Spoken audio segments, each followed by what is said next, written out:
যাই আজকে আমার প্রেজেন্টেশন।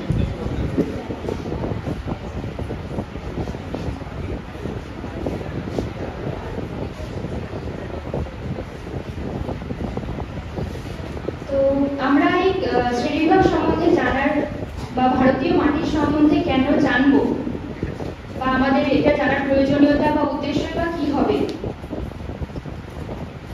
আমরা জানি যে সমগ্র জীবজগৎ মাটির উপর নির্ভর করে বেঁচে আছে, অর্থাৎ ভেজিটেশনের ক্ষেত্রে মাটি হচ্ছে সবথেকে গুরুত্বপূর্ণ বিষয়। এবং ভারতবর্ষ যেহেতু একটা কৃষি প্রধান দেশ, তাই ভারতবর্ষে মানে কোথায় কোন মাটি দেখা যায়, কোন মাটিতে কি কি ভেজিটেশন মানে কি চাষবাস করা যাবে ভালো, বা ওই মাটিগুলোকে কিভাবে চাষবাসের উপযোগী করে তোলা যাবে, এবং ভবিষ্যতে এইসব সম্বন্ধে ভবিষ্যৎ প্রজন্মকে আমরা সচেতন করে তুলতে ভারতের মৃত্তিকা সম্বন্ধে আমাদেরকে জানতে হবে।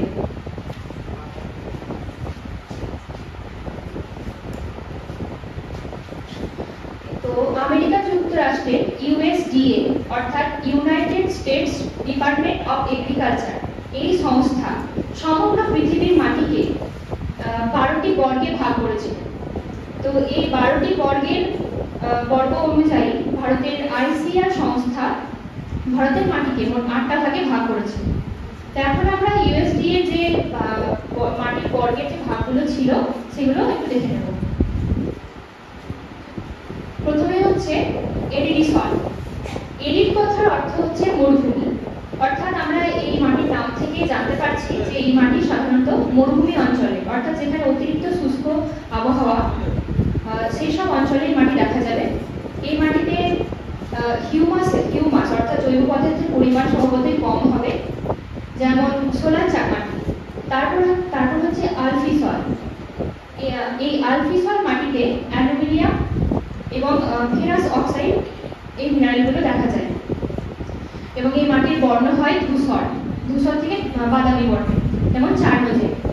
তারপর হচ্ছে মলিসল। এই মলিস কথার অর্থ হচ্ছে নরম, অর্থাৎ এই মাটি সাধারণত উচ্চ তাপমাত্রাযুক্ত বনভূমি এলাকাগুলোতে দেখা যায়, এবং বনভূমি এলাকাগুলোতে এই মাটির সৃষ্টি হওয়ার কারণে স্বভাবতই জৈব পদার্থের পরিমাণ অতিরিক্ত বেশি হয়, তাই মাটি নরম প্রকৃতির হয়ে থাকে, এবং এই মাটির রং হয় কালো, যেমন চেস্টনাট। তারপর হচ্ছে হিস্টোসল মাটি। এই হিস্টোসল মাটি সাধারণত জলাভূমি অঞ্চলে দেখা যায়, এবং এই মাটির জলাভূমি অঞ্চলে দেখা যায় জৈব পদার্থের পরিমাণও অনেক বেশি হয়, তাই মাটি নরম প্রকৃতির হয় এবং কালো বর্ণেরও হয়। এবং এই মাটির একটা হচ্ছে বৈশিষ্ট্য আছে গুরুত্বপূর্ণ, সেটা হচ্ছে পুয়ার ড্রেনেজ সিস্টেম। মাটির জল দ্বারা সবসময় সম্পৃক্ত থাকে এবং ড্রেনেজ সিস্টেম খুব পুয়ার হয়, যেমন পিট সয়েল। তারপর হচ্ছে অক্সি সয়েল। এই অক্সাইড কথা থেকে এসছে অক্সি সয়েল। এই মাটিতে সাধারণত আয়রন অক্সাইডের পরিমাণ অত্যধিক থাকে, যার জন্য এই মাটির রং লাল থেকে বাদামি হয়ে থাকে। তার জন্য এই মাটির অক্সি সয়েল নাম দেওয়া হয়েছে, যেমন হচ্ছে ল্যাটেরাইট সয়েল। তারপর হচ্ছে অ্যান্টি সয়েল। এই অ্যান্টি সয়েল মাটি সাধারণত যেখানে ভলক্যানিক ইরাপশন হয় সেখানে বেশি দেখা যায়, অর্থাৎ এই অ্যান্টি সয়েল মাটি সাধারণত আগ্নেয় শিলা থেকে তৈরি হয়, তাই এই মাটির বর্ণ কালো হয়ে থাকে এবং টেক্সচার হয় শুষ্ক, যেমন ব্ল্যাক সয়েল। তারপর হচ্ছে এন্টি সয়েল। এই এন্টি কথার অর্থ হচ্ছে নতুন, অর্থাৎ এই মাটি সাধারণত নদীর কার্যের ফলে গঠিত হয়। নদীর যে বহন, সঞ্চয়, পরিবহন এই কার্যগুলো আছে, এই কার্যের ফলে নদীর তীরবর্তী অঞ্চলগুলিতে এই মাটির সৃষ্টি হয়, যেমন অ্যালুভিয়াল সয়েল, রেগোসল সয়েল। তারপর হচ্ছে ইনসেপ্টি সয়েল। এই ইনসেপ্টি সয়েল মাটি দেখা যায় যেখানে নদীর কার্য প্রথম শুরু হয়, অর্থাৎ পার্বত্য শীতল আবহাওয়াযুক্ত এলাকাগুলোতে, এবং এই মাটি হচ্ছে খাদার এবং ভাঙার। এই খাদার এবং ভাঙার সম্বন্ধে আমরা পরে জানবো, কিন্তু এই খাদার ভাঙার হচ্ছে অ্যালুভিয়াল সয়েলেরই দুটো ভাগ। Jelly soil. এই জেলি যেমন নরম থকথকে হয়, এই মাটিও সেরকমই নরম এবং থকথকে হয়, তার জন্য এই মাটির এরকম নামকরণ। এবং এই মাটি সাধারণত অত্যন্ত শীতল আবহাওয়াযুক্ত অঞ্চলে বরফের নিচে চাপা পড়ে হচ্ছে স্পেলোসল। স্পেলোস কথার অর্থ হচ্ছে ছাই। এই মাটি ছাই বর্ণের হয়ে থাকে এবং সাধারণত উষ্ণ আর্দ্র অঞ্চলে এই মাটির সৃষ্টি হয়, যেমন পডসল। তারপর ভার্টিসল। এই ভার্টিসল মাটি সাধারণত মাঝারি উষ্ণতা এবং মাঝারি বৃষ্টিপাতযুক্ত অঞ্চলে তৈরি হয়, যেমন ব্ল্যাক সয়েল। এছাড়া আছে অল্টিসল। এই অল্টিসল মাটি সাধারণত উষ্ণ উচ্চ তাপমাত্রাযুক্ত বৃষ্টিপাতযুক্ত অঞ্চলে তৈরি হয় এবং এই মাটিতে লিচিং বেশি হয়, যেমন ল্যাটেরাইট সয়েল। তো ইউএসডিএ যে ক্লাসিফিকেশন অনুযায়ী যে 12টা বর্গের ভাগ ছিল মাটি, তো তারই এই ওয়ার্ল্ড ওয়াইড যে ডিস্ট্রিবিউশন সেই ম্যাপটা এবং মাটির প্রোফাইলগুলো এখানে দেখানো হয়েছে। এরপর আসবো আমরা ভারতের যে মেন আইসিআর এর ক্লাসিফিকেশন আছে সমগ্র ভারতবর্ষের মাটির বৈশিষ্ট্য বা মাটির ভেজিটেশন, কালার, গঠন এইসব অনুযায়ী। তো সেই অনুযায়ী আইসিআর সংস্থা ভারতের মাটিকে মোট 8টি ভাগে ভাগ করেছে। সেগুলো হলো alluvial soil, black soil, red and yellow soil, laterite soil, mountain and forest soil, desert and arid soil, saline and alkaline soil এবং পিট অর অর্গানিক সয়েল। প্রথমে আসছি আমরা অ্যালুভিয়াল সয়েলে। এই অ্যালুভিয়াল সয়েল সাধারণত নদীর কার্যের ফলে সৃষ্টি হয়। তাই আমরা এই মাটিকে দেখতে পাবো আমাদের ইন্দো গ্যাঞ্জেটিক প্লেন যে সমভূমি অঞ্চল আছে সেসব অঞ্চলে, যেমন পাঞ্জাব, হরিয়ানা, গুজরাট এবং রাজস্থানের কিছু অংশ, পশ্চিমবঙ্গের উত্তরের অংশ, তারপর অন্ধ্রপ্রদেশ, তামিলনাড়ু এবং উড়িষ্যার কিছু অংশে, এছাড়াও আসামে দেখতে পাবো। এবং এই মাটি সমগ্র ভারতবর্ষের 15 লাখ বর্গকিমি অঞ্চল জুড়ে বিস্তৃত এবং এই মাটি ধান চাষের পক্ষে বা যে কোনো চাষবাসের ক্ষেত্রে অত্যন্ত উপযোগী হয়ে থাকে। ধান ছাড়াও এই মাটিতে গম, সয়াবিন, তারপর তৈলবীজ যে কোনো ফসলই ফলানো যায়। এবং এই মাটিকে দুটো ভাগে ভাগ করা যায়, খাদার এবং ভাঙার। তো খাদার মাটি হচ্ছে নদীর একদম পার্শ্ববর্তী অঞ্চলে যে নতুন পলিমাটি সেটাই খাদার, এবং ভাঙার মাটি হচ্ছে নদীর পার্শ্ববর্তী অঞ্চল থেকে কিছুটা দূরে যে প্রাচীন পলিমাটি সেটা হচ্ছে ভাঙার। তো এরপর আমরা আসবো ব্ল্যাক সয়েল বা কৃষ্ণ মৃত্তিকা। এই ব্ল্যাক সয়েল বা কৃষ্ণ মৃত্তিকা সাধারণত আগ্নেয় শিলা দ্বারা সৃষ্টি হয়। তাই যেখানে ভলকানিক এরাপশন, ভারতবর্ষে যেখানে ভলকানিক এরাপশন দেখা যেত বা যায় সেই সব অঞ্চলে দেখা যাবে, যেমন কেকান্ড্রাম অঞ্চল, মহারাষ্ট্র, মধ্যপ্রদেশ, গুজরাট, অন্ধ্রপ্রদেশের কিছু অংশ এবং তামিলনাড়ুর কিছু অংশে। এবং এই মাটি সমগ্র ভারতবর্ষে 5,46,000 বর্গকিমি অঞ্চল জুড়ে বিস্তৃত। এবং এই মাটির যে মূল শিলা, অর্থাৎ এই মাটি যে শিলা থেকে সৃষ্টি হয় সেটা হচ্ছে ব্যাসাল্ট শিলা।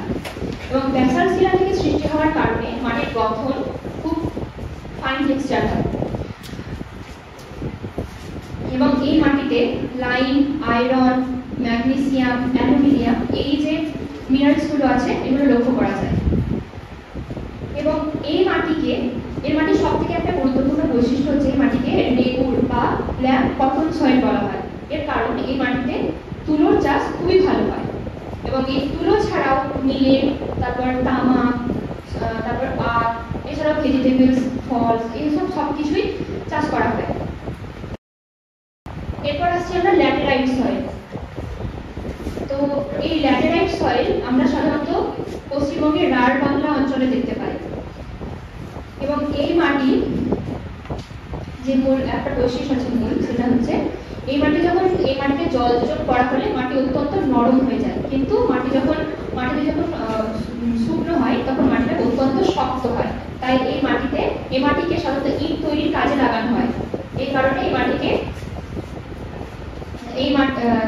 ল্যাটেরাইট নাম হয়েছে, কারণ ল্যাটেরাইট ল্যাটিন শব্দ ল্যাটার থেকে এই নামটা এসছে, যার অর্থ হচ্ছে ব্রিক বা ইট। এই মাটিতে ধৌতকরণ প্রক্রিয়া অত্যন্ত বেশি হয় এবং ধৌতকরণের ফলে মাটি থেকে সিলিকা মাটির উপরের স্তর থেকে পরিবাহিত হয় এবং আয়রন অক্সাইড শুধুমাত্র আয়রন অক্সাইডই পড়ে থাকে, তাই মাটির লালচে বাদামি বর্ণের হয়। এই মাটিতে কাজু বাদাম এবং চা চাষ খুব ভালো হয় এবং অতিরিক্ত ধৌতকরণের ফলে মাটি আম্লিক হয়ে পড়ে। এরপর আসবো আমরা মাউন্টেন এন্ড ফরেস্ট সয়েল। এই মাউন্টেন এবং ফরেস্ট সয়েল সাধারণত ভারতবর্ষের উত্তরে যেখানে পার্বত্য বনভূমি এলাকা দেখা যায় সেখানেই পরিলক্ষিত হয়, যেমন জম্মু কাশ্মীর, উত্তরাখণ্ড এবং হিমাচল প্রদেশের কিছু অংশ, সিকিম এবং আসামের কিছু অংশ। এবং এই মাটি যেহেতু পর্বতের ঢালে সৃষ্টি হয়, তাই মাটির লেয়ার বা স্তর অত্যন্ত পাতলা হয় এবং মাটিতে প্রতিনিয়ত ক্ষয় হতেই থাকে। এই মাটি যেহেতু বনভূমি অঞ্চলে হয় সৃষ্টি হয়, তাই নাইট্রোজেন এবং হিউমাসের পরিমাণ খুব বেশি হয়।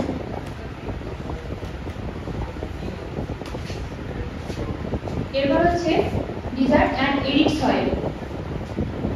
এই ডিজার্ট এবং এরিড সয়েল অর্থাৎ মরুভূমির মাটি সাধারণত ভারতবর্ষের যেখানে মরুভূমি অঞ্চল বা অতিরিক্ত শুষ্ক অঞ্চল সেসব অঞ্চলে দেখা যাবে, যেমন রাজস্থানের থর মরুভূমি, এছাড়াও তার আশেপাশে গুজরাট এবং পাঞ্জাবের কিছু অংশে মাটি দেখা যায়। এবং সমগ্র ভারতবর্ষে 1,42,000 বর্গকিমি অঞ্চল জুড়ে এই মাটি দেখা যায়। এই মাটিতে বালির পরিমাণ অত্যন্ত বেশি হয় এবং মাটি হলুদাভ বর্ণের হয় এবং এই মাটিতে বাজরা, রাগি, মিলেট এসব কিছু চাষ করা হয়,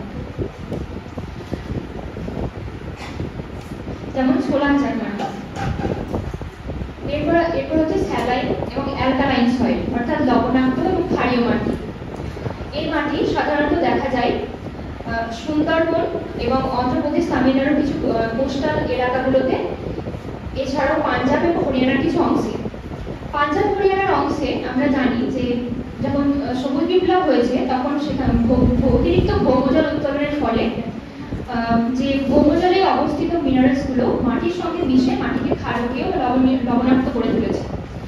আর যে সুন্দরবন এবং অন্যান্য তামিলনাড়ু, অন্ধ্রপ্রদেশের যে কোস্টাল এলাকাগুলোতে দেখা যায় এই মাটি, তার কারণ সমুদ্রের জোয়ারের জল মাটিতে মেশার ফলে সমুদ্রের লবণাক্ত জল এই মাটিতে মেশার ফলে মাটি লবণাক্ত হয়ে গেছে। এই মাটিতে নারকেল গাছ বেশি দেখা যায়।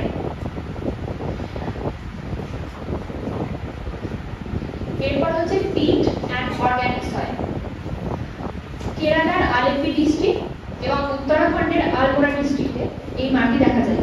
এছাড়াও সুন্দরবনের কিছু জলাভূমি অঞ্চলে এই পিট সয়েল দেখা যায় এবং এই মাটি সবসময় জল দ্বারা সিক্ত থাকে এবং এই মাটিতে জৈব পদার্থের পরিমাণও হয় অনেক বেশি এবং হিউমাস বেশি থাকলেও এই মাটিতে হিউমাসের যে অর্ধপচনশীল অবস্থায় থাকে বলে মাটি অ্যাসিডিক হয়ে পড়ে এবং এই মাটির রং হয় কালো বর্ণের এবং এই মাটি হিস্টোসয়েল বর্গের অন্তর্গত। তো এই ছিল আজকে আমার উপস্থাপনা। আপনাদের যদি কোনো কোশ্চেন থাকে তাহলে আমাকে